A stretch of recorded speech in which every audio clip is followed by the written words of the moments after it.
tema que hoy tengo para esta mañana es algo que Dios puso en mi corazón y es algo que creo que seguramente, así como edificó mi vida, va a edificar la suya.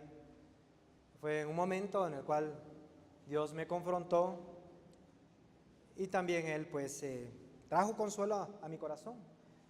Me redarguyó esta palabra y creo que lo puede hacer también con usted. El título es muy claro, es muy sugestivo.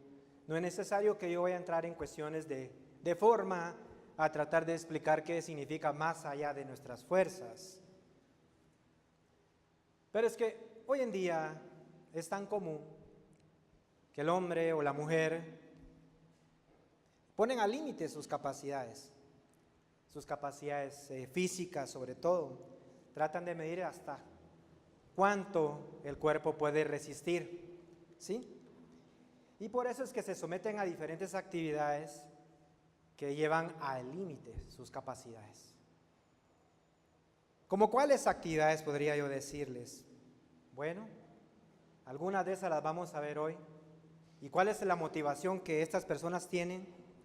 Unos lo hacen por gloria, otros lo hacen porque quieren un récord y aparecer en el libro Guinness, ¿verdad? Otros quizás lo hacen porque económicamente representa bastante dinero. Otros quizás por satisfacción propia. ¿Qué sé yo cuáles son las motivaciones que ellos puedan tener? Por ejemplo, este joven, Randy Gardner, él se sometió a una prueba. Él quería ver qué tanto puede soportar el ser humano sin dormir. Y él estableció un límite, el límite entre la vida y la muerte. 11 días, 264 horas pasó este joven sin dormir. Y eso es lo que puede aguantar cualquier ser humano, sin dormir, sin pestañear. No encuentro sentido en este tipo de pruebas, pero él lo hizo. También está este otro varón, mujer, una fotografía, quizás no sea él. Él es Alexei Molchanov y él hizo una prueba de buceo profundo y él trataba de establecer una marca que tan bajo puede descender una persona en el mar, obviamente sin usar equipo de buceo. Y su marca es de 128 metros. No sé si usted quiere vencerlo, pero si usted quiere lo puede hacer y quizás le pueda ganar a este varón, ¿verdad? Pero le aclaro que necesita muchos años de entrenamiento. Pero también hay otro joven que se llama Alex Segura, que es apnea. O sea, la capacidad, pero era una apnea estática de que alguien puede aguantar la respiración. Y él aguantó casi 25 minutos sin respirar. En ese caso creo que mi esposa le estaría cerquita a ustedes, porque aguanta bastante tiempo sin respirar. Pero también hay otros que se han sometido a pruebas diferentes. Por ejemplo, está este otro joven, se llama Felix Baumgartner, hasta el apellido es difícil de pronunciar, pero él estableció un récord de caída libre. Él se tiró casi de la estratosfera a casi 40,000 metros de altura y estableció ese récord. Pero hace unos días me mandaron a mí un correo, no porque me interesen esas cosas, sino que estaba investigando sobre eso, y alguien le ganó 41,000 metros y se tiró. A 1,322 kilómetros por hora descendió y rompió el récord.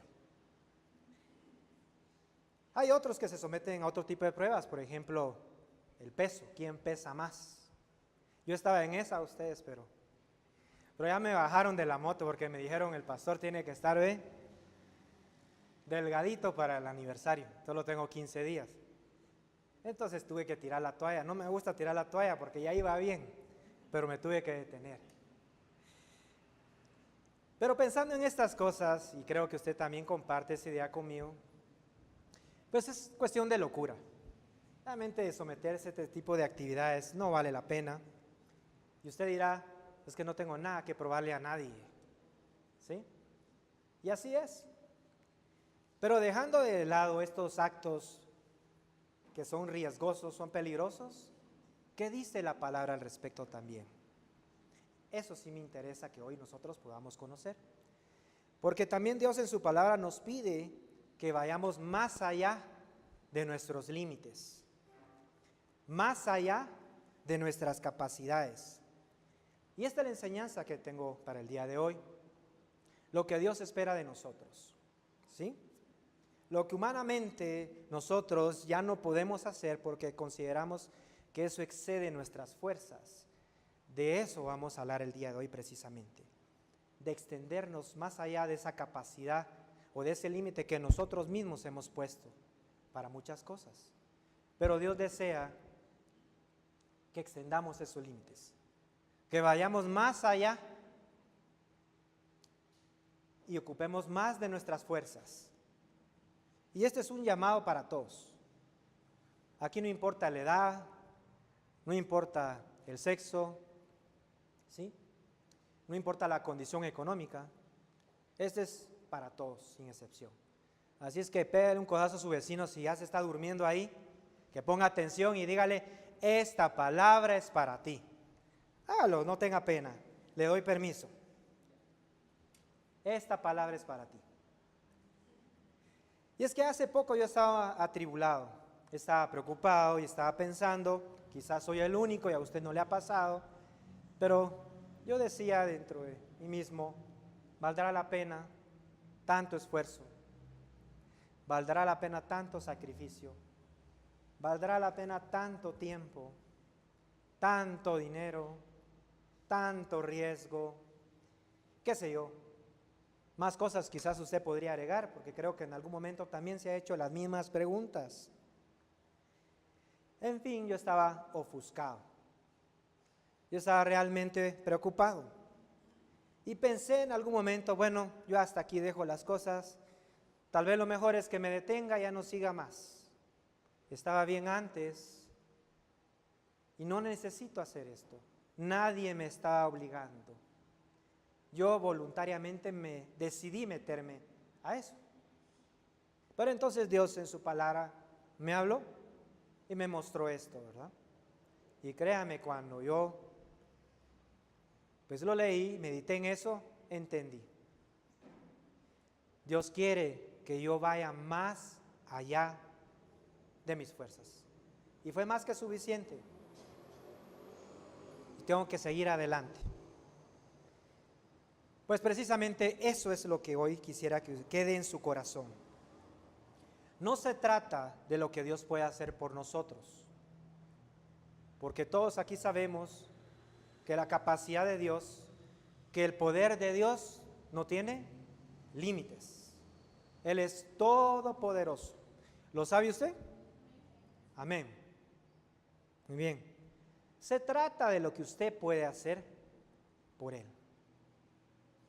Esto suena algo así como lo que dice la milicia norteamericana, ¿eh? No se trata de lo que tu país puede hacer por ti, sino que de lo que tu país puede hacer, lo que tú puedes hacer por tu país. Es lo mismo, ¿sí? No se trata de lo que Dios puede hacer por nosotros, sino de lo que nosotros estemos dispuestos a hacer por Dios. Así es que Dios desea que vayamos más allá de nuestras fuerzas, pero ¿en qué áreas? ¿En qué aspectos? Y para eso vamos a responder esa interrogante, vamos a tener que examinar la palabra. ¿En dónde desea Dios que nosotros vayamos más allá de nuestras fuerzas? Por favor, acompáñenme al libro de 2 Corintios, capítulo 8, y vamos a leer los primeros 3 versículos. 2 Corintios 8, del 1 al 3, dice así: Asimismo, hermanos, el título es La ofrenda para los santos, os hacemos saber la gracia de Dios que se ha dado a las iglesias de Macedonia, que en grande, diga conmigo, en grande prueba de tribulación, la abundancia de su gozo, ¿qué dijo? La abundancia de su gozo y su profunda pobreza abundaron en riquezas de su generosidad. Dice Pablo: pues doy testimonio de que con agrado han dado, ¿cómo? conforme a sus fuerzas. ¿Y aún qué? Más allá de sus fuerzas. La palabra aquí es clara. Dice, ¿en medio de qué? De una prueba de tribulación. ¿Y qué más? ¿Qué otra condición tenía esta gente? Eran pobres. No, pobres no eran. Eran extremadamente pobres. Pero estaban dispuestos a dar. Y lo hicieron. Y lo hicieron con gozo. Cuando leemos detenidamente nos damos cuenta de lo contradictorio en estas palabras. ¿Sí? Pues al igual que usted está pensando en este momento, cuando yo leía esta palabra y la releía nuevamente, decía, ¿cómo es posible que esta gente haya dado con gozo cuando no tenían nada? Y en el versículo 3, Pablo, que da testimonio sobre ellos, dice que dieron conforme a sus fuerzas y dieron más allá de sus fuerzas, de sus capacidades. La primera parte lo entiendo, porque digo, conforme a sus fuerzas es lo que todos hacemos y todos entendemos. Conforme a nuestra capacidad nosotros damos. Pero la segunda parte, ¿cómo es posible que esta gente haya dado más allá de sus fuerzas? Es sorprendente. Y la verdad es que yo soy un poco cabeza dura, quizás usted no. Y yo decía, o aquí hay un error, o de repente esta versión de la Biblia no está bien, o esta traducción no es la correcta. Y busqué en otras Biblias y el sentido era el mismo. Quizás las palabras variaban un poco, pero era lo mismo. ¿Sí? Y es que habían dos calificativos ahí que todavía hacen más grande esa contradicción. La primera es abundancia. ¿En qué tenían abundancia ellos? En gozo. Y la segunda es profunda. Pobreza. Abundancia, ¿qué significa? Más allá del límite normal de lo que la gente tiene. Usted tiene gozo, ¿sí? Ellos tenían abundancia, más gozo. Y profunda, que es muy por debajo del límite. Estos no eran pobres, eran extremadamente pobres. No tenían nada quizás, pero estaban dando. Y luego el otro calificativo que agrega Pablo, riqueza de generosidad. ¿Cómo puede haber riqueza en medio de tanta pobreza? Es que no tiene sentido. Pero entonces yo saqué una ecuación. Y la ecuación es abundancia de gozo por profunda pobreza es igual a generosidad. No tiene sentido. Porque aquí hay una cualidad positiva, abundancia de gozo, eso es positivo. Profunda pobreza es negativo. Y positivo por negativo queda negativo. Pero aquí dio positivo. Es un sinsentido realmente. Pero Dios no se equivoca. Yo antes oraba aquí, no estoy diciendo que no lo voy a seguir haciendo, pero yo oraba por las necesidades de las personas. Porque cuando me cuentan los problemas que están teniendo, y como estamos hablando sobre el área económica, pues no dejaba yo también de cargar, y decía, Padre, bendícelos. ¿Pero por qué? Porque yo miraba que el gozo se les había ido a ustedes. Quizás ahora lo que voy a hacer es orar para que no pierdan su gozo. Pero no estoy diciendo que no voy a orar para que Dios les dé lo que ustedes necesitan. Pero no tiene que usted perder su gozo. Esta gente nos está dando un buen ejemplo. Así es que el gozo no tiene que estar en ¿qué? Lo material. No tiene que estar en el dinero. No tiene que estar en las posesiones. ¿En dónde está el gozo entonces? Si no está en esas cosas, al menos así lo hemos aprendido, ¿sí o no? El gozo está en Dios. Ese es nuestro gozo, tener a Dios con nosotros. Y por eso lo entendía esta gente y por eso es que dio más allá de sus fuerzas. En Primera de Juan, no lo busque, nos dice de cómo Jesús les había pedido que guardaran los mandamientos y que fueran obedientes y que permanecieran en su amor, dice. Y estas cosas os he hablado para que mi gozo esté en vosotros y vuestro gozo sea cumplido. Nuestro gozo está cumplido en Jesús.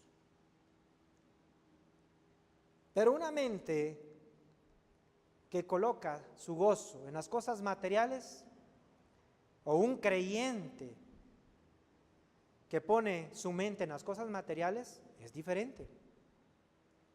¿Cómo así? Bueno, es fácil. ¿Cómo podemos identificar si nosotros tenemos nuestro gozo en las cosas materiales? Por la manera en que hablamos, por la manera en que oramos. ¿Cómo ora un cristiano que tiene su mente materialista? Dame, Señor. Dame un carro nuevo. Dame un trabajo nuevo. Dame más dinero, porque necesito proveerle a mis hijos. Dame la casa de mis sueños. Y todo es dame ustedes. Dame una esposa nueva, dame un esposo nuevo. Pero todo es pedir. No estoy diciendo que sea malo, porque en algún momento creo que es bueno. Pero ¿qué hace alguien que su gozo está en Jesús? Su recompensa no está en las cosas materiales que pueda recibir de Dios. ¿Cuál cree usted que es la mayor recompensa para ellos? Es estar en la presencia de Dios. Es gozar de esa intimidad con Jesús. Ellos no dicen así. Ellos dicen, yo quiero estar contigo. Que tu espíritu no se aparte de mí. Que donde quiera que yo vea, tú estés conmigo. Ese es el clamor de la gente que sabe que su gozo está en Dios. Vengo a adorarte. Desde que entran al templo los domingos, vengo a adorarte. Vengo a darte. No vengo a recibir.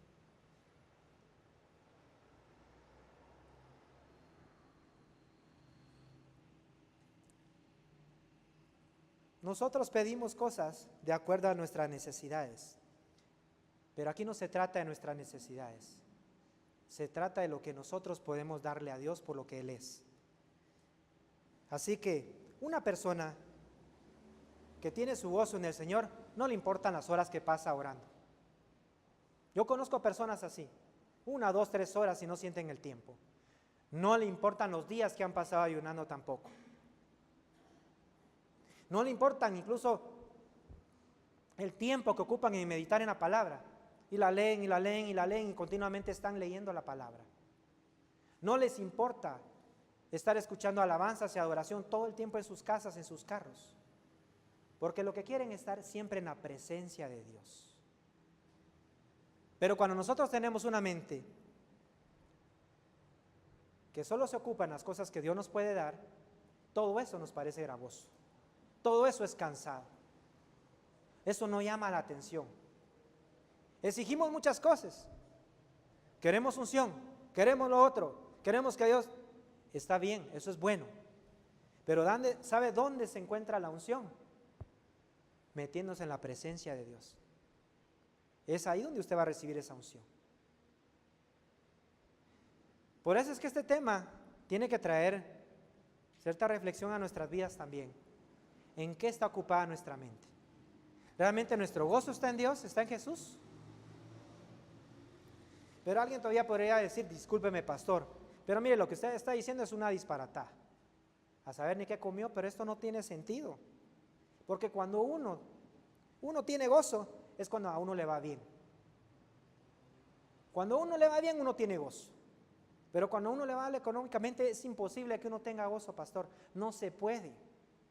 No se puede hacer eso. Y estoy de acuerdo. No tiene sentido. Desde el punto de vista humano, no tiene sentido. ¿Sí? desde el punto de vista de la religión, eso no tiene sentido. Pero es que yo hoy no le estoy hablando de religión, le estoy hablando de relación. Y si usted tiene relación con Dios, Él va a ser su gozo. Pero ahora examinemos un poquito más el resultado de esa ecuación, ¿sí? Dice, abundaron en generosidad. No, abundaron en riqueza de generosidad. O sea, fueron más allá de sus límites. El énfasis de Pablo acá es que esta gente era extremadamente pobre, pero fue generosa para dar. Cuando me pongo a pensar en esto, digo, esta gente realmente fue un sacrificio. ¿Acaso no dice la Biblia que nosotros cuando demos tiene que ser con sacrificio también? Algo que nos cueste, no de lo que nos sobra. Esta gente dio con sacrificio, todos dieron.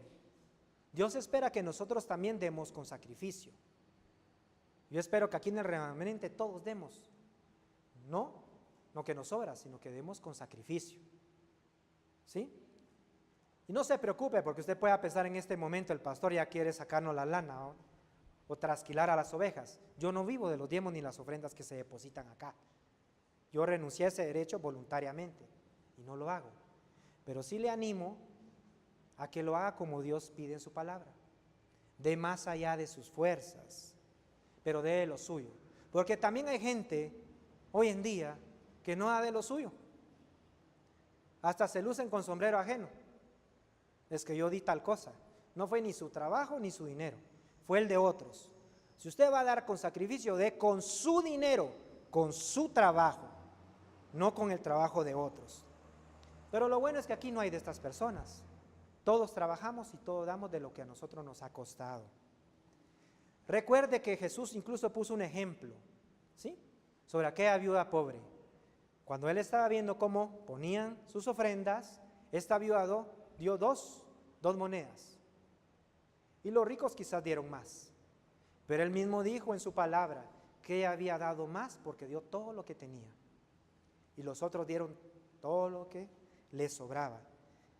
Es lamentable, pero hoy en día también mucha gente que tiene dinero da lo que le sobra.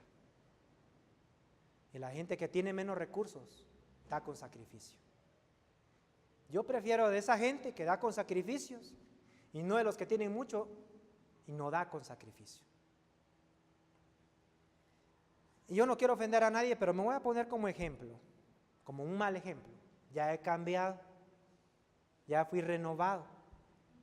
Pero en un principio, pues yo era de estos que Dios me había bendecido y yo daba lo que me sobraba. Y quizás yo podría justificarme y decir, pero es que era un bebecito, pero fui creciendo en el Evangelio, ya era grandecito, y fui creciendo en el Evangelio, ya era algo viejito, y fui creciendo, y daba lo que me sobraba. ¿Y sabe cuál era una de mis estrategias favoritas? Que cuando sabía que venía el tiempo de la ofrenda y el diezmo, no sé por qué, pero siempre me daban ganas de ir al baño. Y unos minutitos antes, yo me levantaba con todo respeto, sin hacer bulla, me levantaba, me iba al baño, mejor si estaba ocupado, porque eso significaba más tiempo, tenía que esperar. Y cuando al fin entraba, desperdiciaba todo mi tiempo ahí. Y yo regresaba cuando escuchaba que el pastor ya estaba orando para iniciar su predicación, o cuando el pastor ya estaba predicando. Le cuento esto no con orgullo, sino con vergüenza. Porque qué vergonzoso, pues, que un hijo de Dios se comporte así, de esa manera. Pero yo espero que usted no sea de esos y que tampoco vaya a buscar o perfeccionar su técnica. Porque si miro que si usted se levanta de la ofrenda, lo voy a hacer retroceder, que yo me mantengo por allá atrás. Así que no imite los malos ejemplos, imite los buenos ejemplos. Imite el ejemplo de esta iglesia. Y usted tiene que aprender a dar con gozo. Pero tenía alguien, una contradicción a mi lado. Mi esposa, ustedes. Vaya que sí era complicado. Porque una cosa era cuando en el servicio había un momento, ese momento especial. Pero si de repente después pedían una ofrenda especial por algún proyecto, ¿Sabe quién era la primera en levantar la mano? Mi esposa. Yo estaba pegadito a ella y le agarraba la mano para que no la levantara. Cálmate, no te emociones tanto. Mejor después. Hay que pensarlo bien. Hay que ver que ese proyecto realmente se vaya a usar el dinero en lo que ellos dicen. Eso es lo que yo decía. No estoy hablando de usted, porque yo sé que usted es diferente, que usted no piensa así. Pero yo así era, pues. Ella no. Y muchas veces me comprometía a causa de ella. Pero era para mi bien. Ella tenía su gozo en el Señor. Y cuando recién estaban hablando era de aquellas niñitas que ya quería participar y levantar la mano. Yo era de aquellos que me quería meter debajo de la silla. Ella tenía su confianza en Dios, su gozo estaba en el Señor, y por eso es que siempre estaba dispuesta a dar. Pero yo no, mi gozo estaba en las cosas materiales y por eso es que no quería dar, y menos con sacrificio. Así es que demos más allá de nuestras fuerzas. Pero si usted todavía no está muy convencido, dirá, bueno, es que el pastor, bueno, tiene su trabajo y todo, pero a mí me está costando. No hay excusa, todos tenemos algo que dar. Si usted sigue leyendo en esta parte de la palabra, se va a dar cuenta de lo que hizo esta gente. Vea conmigo, léalo conmigo. 2 Corintios, del 3 al 5, ya leímos el 3, pero volvamos a leer.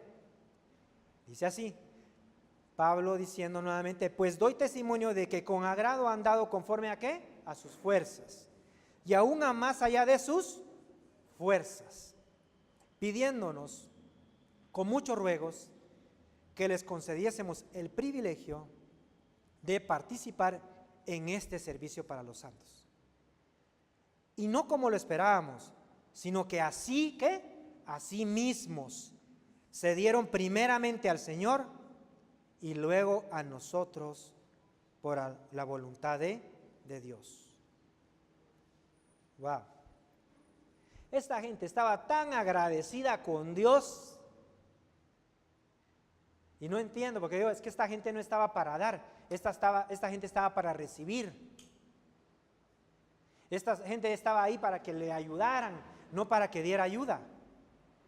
Pero si ellos no tenían con qué dar, se ofrecieron a sí mismos. ¿Qué cree que significa eso? Ellos querían servir. Hay otra manera en la que usted también se puede dar a Dios, y es a través del servicio. Pero nuevamente están los críticos y dicen, es que uno le sirve a los que bien le pagan. ¿Sí o no? Y hay mucha gente hoy en día que cuando empiezan las cosas de Dios y les empieza a ir mal económicamente, ¿qué es lo que hacen? Se alejan, hasta culpan a Dios. Yo cuando antes estaba en el mundo me iba bien, ahora que estoy con Dios, todo me sale mal. Conozco de una pareja que se congregaba y que buscaba de Dios, pero les empezó a ir mal. Y luego agarraron como excusa, como pretexto, y dijeron, ya no vamos más, porque nos está yendo mal. Y le echaron la culpa a Dios. Y se alejaron. Su gozo no estaba en la salvación que Jesús les había dado. Su gozo solo estaba en lo que Jesús les podía dar. Lo bueno que si usted está acá, no es de esas personas. Usted tiene su gozo en el Señor. Diga conmigo, mi gozo está cumplido en Jesús. Amén. Denle un aplauso al Señor.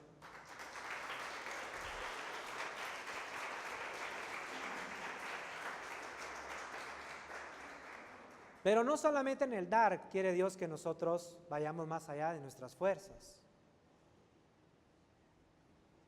sino que también Él quiere que vayamos más allá de nuestras fuerzas en el amor. Acompáñeme ahora al libro de Mateo.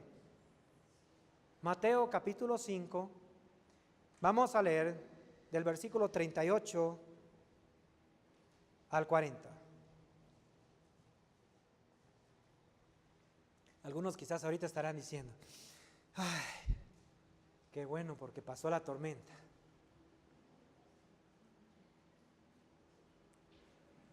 Mateo 5, del 38 al 41.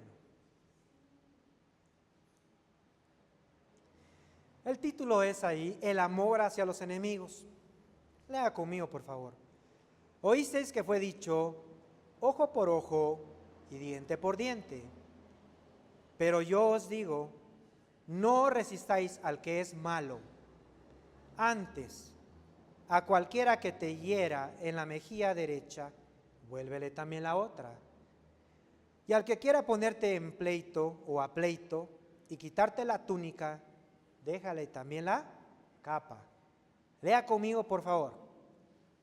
Y a cualquiera que te obligue a llevar carga por una mía, ve con él 2. Y es precisamente de este último versículo en el cual yo quiero enfocarme más. Esa segunda mía. ¿Sí?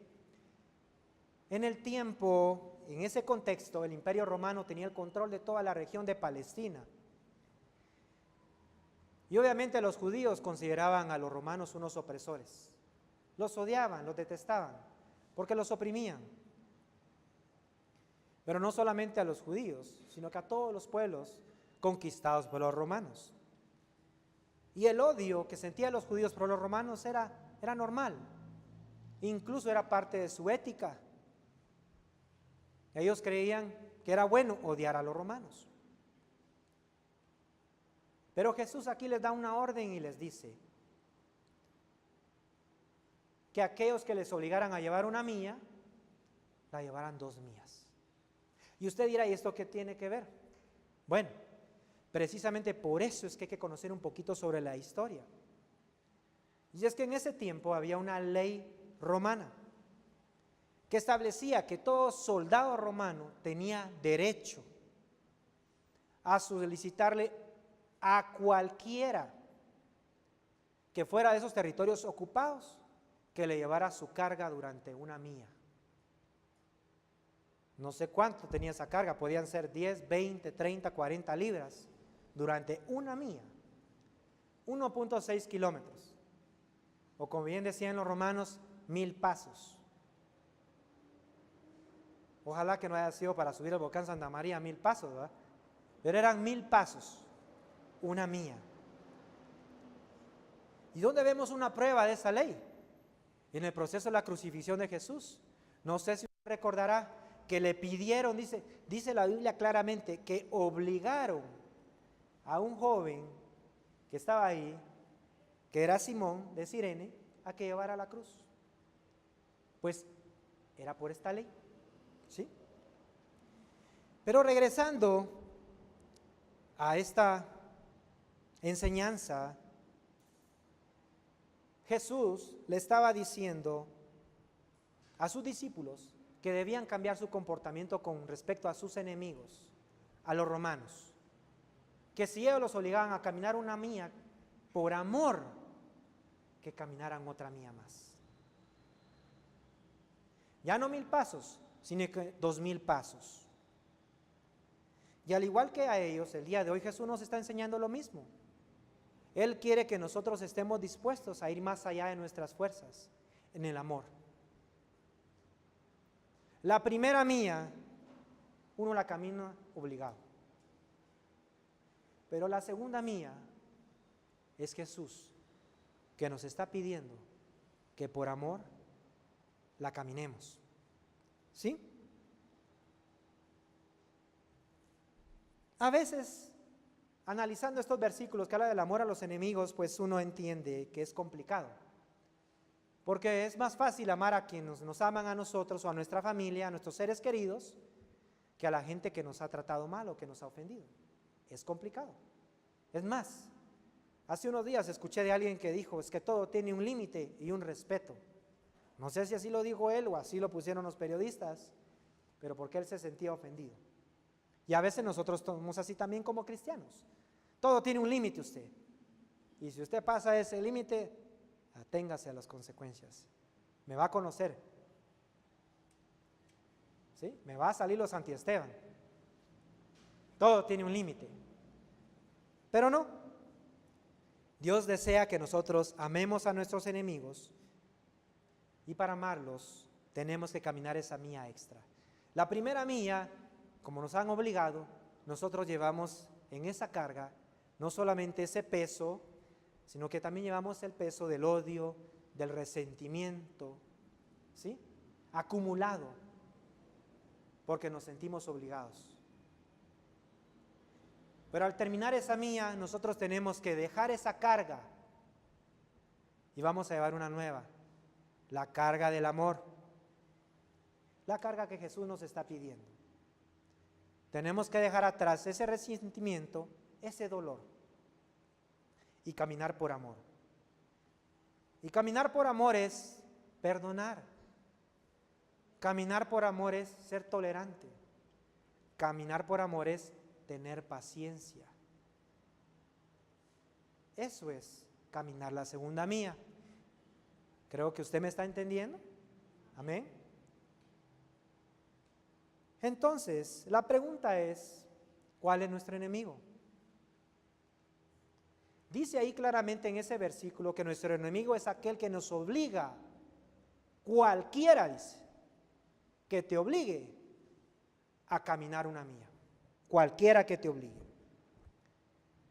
No solamente es aquel que te critica, no solamente es aquel que te insulta, no solamente es aquel que te mete en pleito, no es aquel que te cae mal. Un enemigo es aquel que te obliga, o al menos uno siente que está obligado a llevar una carga que no tiene que llevar.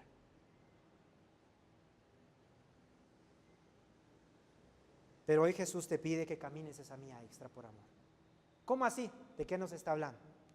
Bueno, aquí hay muchos matrimonios, por ejemplo, si el marido, una mujer dice, es que mi marido me pide que sea sujeta y que lo respete. ¿Y cómo lo voy a respetar y me voy a sujetar? Ya estoy harta, ya me cansé de él, ya caminé demasiado en este matrimonio. Me siento obligada. Pues precisamente de esto se trata. La mía extra es que tú en amor perdones. Que tú en amor tengas tolerancia, que tengas paciencia. No lo digo yo. Por si usted se me queda viendo a mí, es que usted no ha vivido lo que yo he estado viviendo. Ya son años de martirio. Así es. Han sido muchísimos pasos. Y pareciera como que no hay solución. Pero la va a haber. Pero tienes que estar dispuesto a caminar esa mía extra. Tienes que hacer el sacrificio. Pero tal vez alguien más podría clamar a Jesús y ante su necesidad pedirle y anhelar, pues que le dé dones, que le active sus dones, ¿sí? Y Dios te los quiere dar, ya te los dio y quieres que camines en ellos, pero tienes que dar esa mía extra. Tienes que mostrarle que lo amas. ¿Y cómo le vas a mostrar que lo amas? Orando, de día y de noche, buscando su presencia, buscando su rostro. Y esto es para todos acá. ¿Queremos más unción? Tenemos que tener más búsqueda. No podemos decir que amamos a Jesús si nunca nos preocupamos por estar con Él. No se puede. Tenemos que dar esa mía extra. Mire, un día nosotros todos aquí los que estamos, espero, yo creo que la mayoría ya recibimos a Jesús y siempre decimos, recibes a Jesús como Señor y Salvador. Yo creo que recibirlo como Salvador es fácil, porque llegamos a sus pies todos golpeados, con muchos problemas. Llegamos obligados. Las circunstancias nos obligaron, nos orillaron a decirle, Jesús, por favor, acéptame en tu reino. Sálvame. Yo ya no puedo más. Y eso es pues la parte sencilla. ¿Sí? Pero ¿qué pasa con la otra parte? Sé mi Señor. Eso implica la mía extra. Porque cuando tú le dices a Jesús que sea tu Señor, tienes que ser obediente en todo.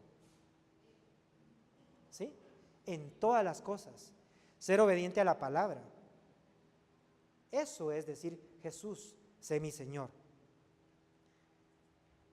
Es servirle también, como está escrito ahí en Romanos, a Dios con diligencia. Eso es decir, tú eres mi Señor. Es como lo que hizo esta gente, ¿verdad? Que leímos de las iglesias de Macedonia, que estaban dispuestos a ofrecerse a sí mismos para servirle a Dios. Eso es caminar la mía extra. Pero nuevamente Dios nos llama a todos aquí para que nosotros amemos a nuestros enemigos, los perdonemos, pero que también lo amemos a Él dando esa mía extra. Y este es el segundo aspecto en el cual tenemos que ir más allá de nuestras fuerzas. Hay uno más.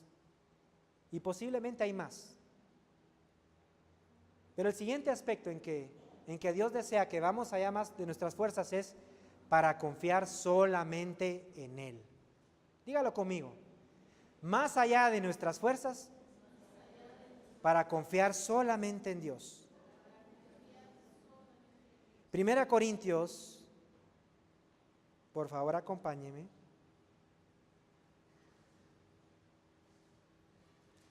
8 vamos a leer.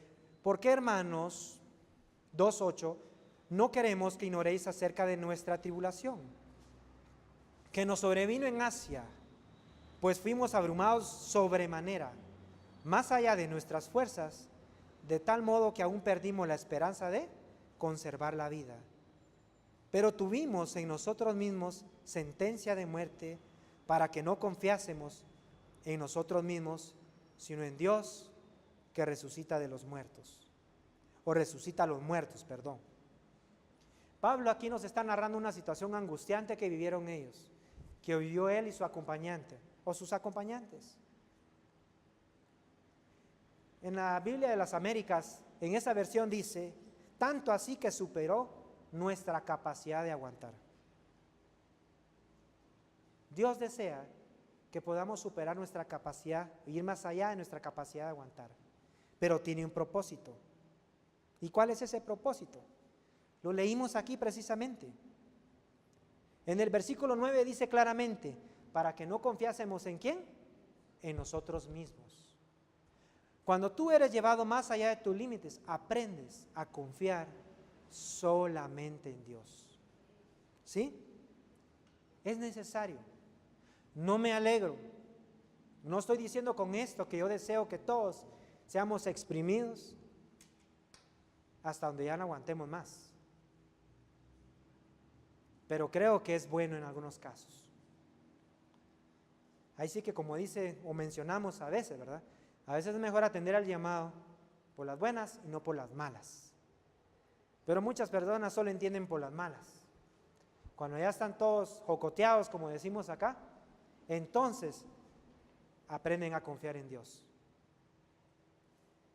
Miren, este jueves, por eso es importante que usted mande a su esposo a Palabra con Café los jueves. Este jueves nos está hablando Juan Carlos y acerca de Job.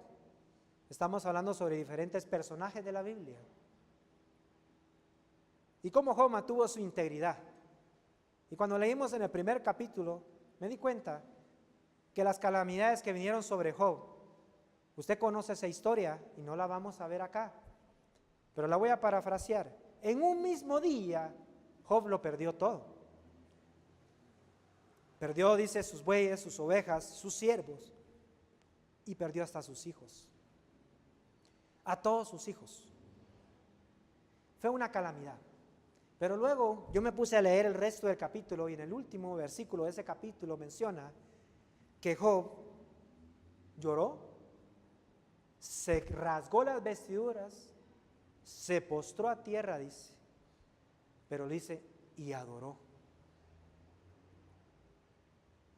Y yo digo, ¿cómo es posible que una persona viviendo una tragedia como esa tenga ganas de adorar?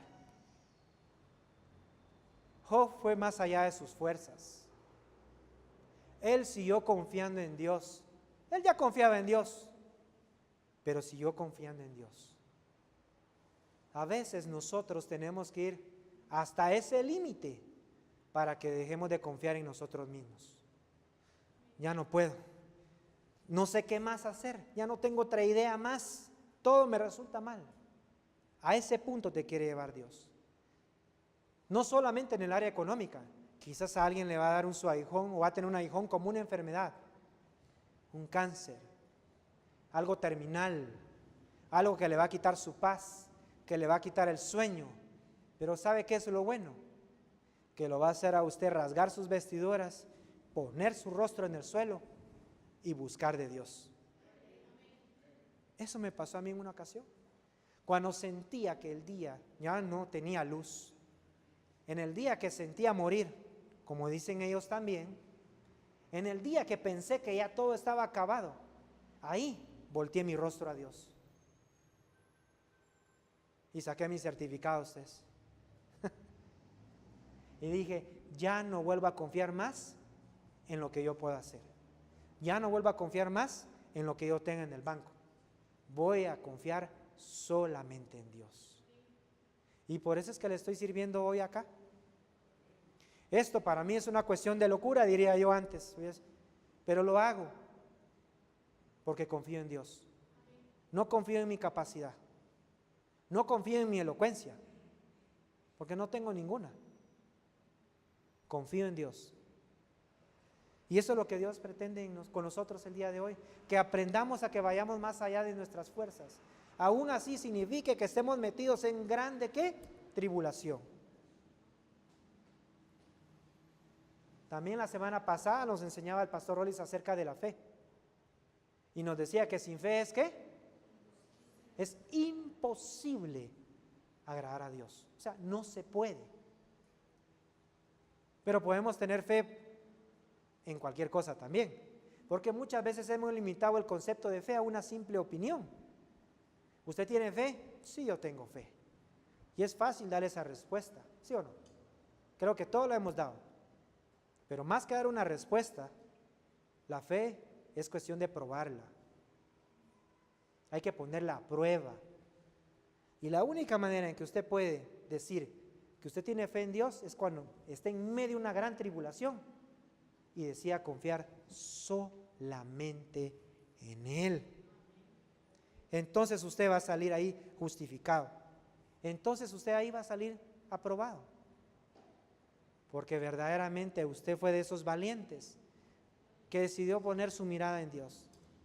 Y si se da cuenta, en estos ejemplos, en el primero estábamos hablando de gente que estaba en extrema pobreza y dio con generosidad. En este ejemplo estamos hablando de gente que estaba atribulada, que estaba angustiada, que había perdido su esperanza, que también tiene una ecuación como la que pongo yo aquí. Se sentían oprimidos, se sentían abrumados, habían perdido la esperanza y eso produjo confianza solamente en Dios. Yo espero que nosotros aprendamos a confiar solamente en Dios, no en su pastor. Yo soy humano y cometo muchos errores. A veces hablo de más, a veces ofendo, pero porque soy humano y yo no soy confiable, a mí no me sigan, porque yo no ando buscando prosélitos. Lo que hacemos acá en esta iglesia es hacer discípulos de Jesús, y eso va para todos los jóvenes que están aquí hoy. Es Jesús el mejor ejemplo, es a Él a quien tenemos que obedecer, es a Él a quien tenemos que seguir en cualquier circunstancia en que nos encontremos. Entonces, más allá de nuestras fuerzas es para dar y darnos a nosotros mismos a Jesús, para amar caminando esa mía extra, la mía del amor, ¿sí? Y ir más allá de nuestras fuerzas es para aprender a confiar solamente en Dios.